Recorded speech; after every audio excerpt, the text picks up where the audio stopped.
Thanks, Connor. Now an alert about how to protect your digital legacy. You ever wonder what happens to your Facebook page, Twitter, or Gmail accounts after you pass away?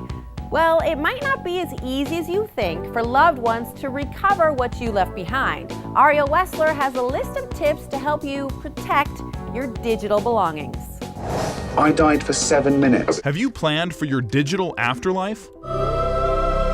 If I got hit by a bus today, who would be able to access my online accounts and information? Turns out your memorable photos and emails could fade away after you die. A federal law from the 1980s known as the Stored Communications Act prevents online providers like Google or Facebook from sharing a person's information, even if someone was given permission in a will. Unfortunately, the way it was worded is it's now being used as a shield by online providers to not provide information to people who are left behind. People like Ricky Rash, whose 15-year-old son died 5 years ago.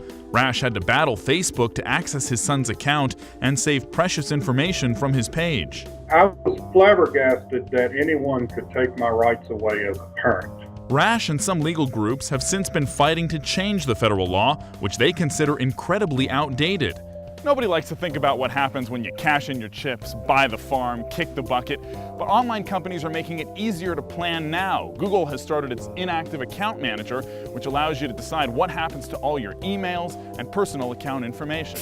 In the meantime, legal experts have this advice. First, make a list of all your online accounts and passwords. Next, decide what you want copied or destroyed. And lastly, decide who you want to be in charge of handling that information. If you have drafted the next great American novel and it's sitting on the cloud somewhere, take the steps to make sure that somebody's going to know where it is so that they can retrieve that if something happens to you. Keeping your online legacy alive. For The List, I'm Ariel Wessler.